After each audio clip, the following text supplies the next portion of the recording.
नमस्कार, आप देख रहे हैं चाणक्य न्यूज और मैं हूं आपके साथ मानवी ठाकुर। आज की कुछ खास खबरें।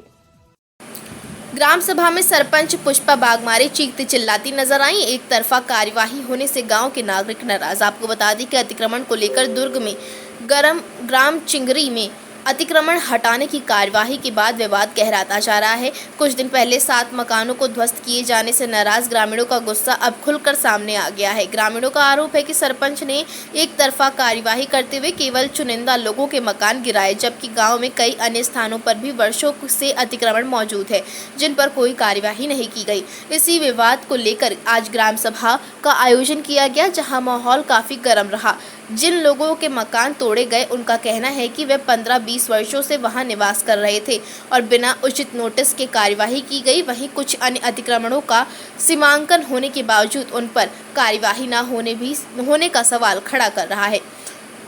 व्यवहार को लेकर भी नाराजगी जताई गई। उन पर गांव के हितों की बजाय पक्षतापूर्ण रवैये अपनाने का आरोप लगाया गया। कई लोगों ने यह भी कहा कि सरपंच का रवैया बेरुखी भरा है और निर्णय प्रक्रिया में पारदर्शिता की कमी है। अंततः ग्राम सभा में यह निर्णय लिया गया कि फिलहाल किसी भी अतिक्रमण को नहीं हटाया जाएगा। साथ ही जिन 7 परिवारों के मकान तोड़े गए हैं, उनके मामले में शासन ने मार्गदर्शन लेकर आगे की कार्यवाही की जाएगी। हालांकि गाँव में तनाव की स्थिति अभी भी बनी हुई है। वहीं मीडिया के सामने बात करते हुए सरपंच पुष्पा बागमारे इनकार करती नजर आई। वहीं कुछ लोगों का कहना है कि मीडिया से चर्चा कराया तो उन्होंने टुकड़ों में जवाब देते हुए अपना पल्ला झाड़ा। मोर घर द्वार के समस्या है, मोर एक जगह नहीं है, वही घाम और प्यास में मरा था बेटा। कौन है आपके परिवार में? मोर परिवार में बेटी है, जमान है, बस। कैसे पेट रोजी कैसे चलते? पेट रोजी का लोग बंद हो गए बेटा, इसने पड़े हो सामान ला चोरा भी ले गए हैं। कितना साल से बिना घर के हो? बहुत साल हो गए। क्या चाहते हो आप? पंचायत ले, मुखिया ले, क्या चाहते हो? अब पंचायत में बोला था, बोला थे हो गए हो बेटा, अब कैसे करूँ जी के करे हम। तो अभी रहना कहाँ थे आपको? कहाँ हुई पुलिया के नीचे में रहता और टीना मनतीब जैसे तबीयत भी खराब हो जाते। अब क्या करूँ ही कर बैठे हैं तो। क्या उम्र है आपकी? क्या उम्र है? मोर उम्र है 65 के आसपास है बेटा। गाँव का हवामन के 15-20 साल से मकान बने हुए हैं, जेमा हमारे राहत रहे। अभी सरपंच और कुछ आदमी लोगों ने आपसी दुश्मनी निकाल के हम जाति पर सवाल उठाए, वो दुश्मनी निकाल के हम उनके ऊपर तोड़वा दे झलना। आज ग्राम सभा में हम ये मुद्दा उठाएं कि दूसरा चरण के अतिक्रमण कब हटाओ। एवं हम आज 45 से 50 दिन हो गए, एवं चुपचाप बैठे, सीमांकन हो गए तो भी से कागज का दबा के रखे नहीं। आज हम ये मांग करें कि भाई अतिक्रमण हटाओ, नहीं तो हमारा जगह दो। तो सचिव महोदय आज ये प्रस्ताव पारित करे हैं कि भाई अतिक्रमण हमारे गांव के अतिक्रमण का कोई केल नहीं हटाना है, और जगह टूट गए है वो मल्ला उच्च अधिकारी से सलाह लेके जमीन दिया जाए। कितने लोग थे जिसका टूटना था एक साथ, और टूटा कितने लोगों का?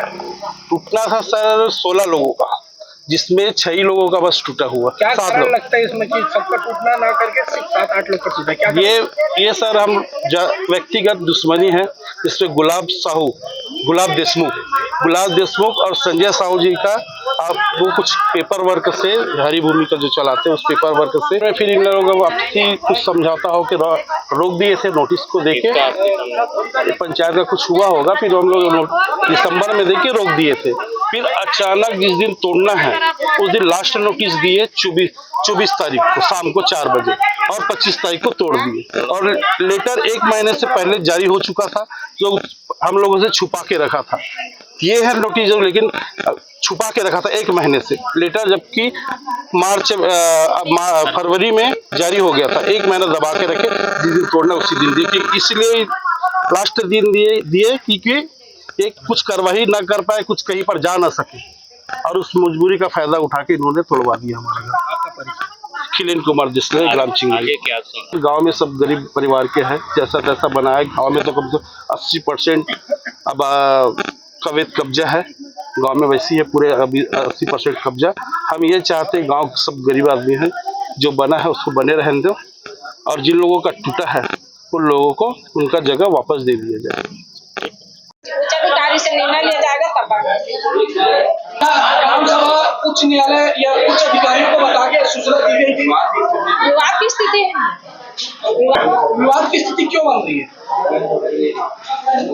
दोनों पक्षों के कारण उन्हें अवैध कब्जा कर कहीं ना कहीं आपके ऊपर आरोप यह लगाया जा रहा है कि प्रस्तावित पूरी तरीके से नहीं करने के बाद या सूचना पूरी तरीके से या पूरा क्लियरिटी से किया नहीं गया अतिक्रमण। सूचना से सीमांकन हो क्या ना उसके बाद सीमांकन तो कभी मेरे पास नहीं आया ना, आएगा तो 5 लोगों का पहले हुआ ना भैया, 19 लोगों का बाद में आया। लेकिन इनका कहना है कि पक्षपात हुआ है तो नहीं हुआ है पक्षपात नहीं हुआ। आगे क्या प्रक्रिया रहेगी, क्या रहेगी चीजें? उच्च अधिकारी बताएंगे, तो पहले बोली हूँ ना, उच्च अधिकारी के पास आएगा तो फिर बताएंगे। तोड़ने से पहले कितने समय का नोटिस दिया गया था जिनको अतिक्रमण का सूचना कितना दिन पहले दिया? 3 बार दिया गया है हमें, 3 नोटिस दिए गए। कितना दिन का अंतराल रहा होगा? 15 दिन। पूरा नाम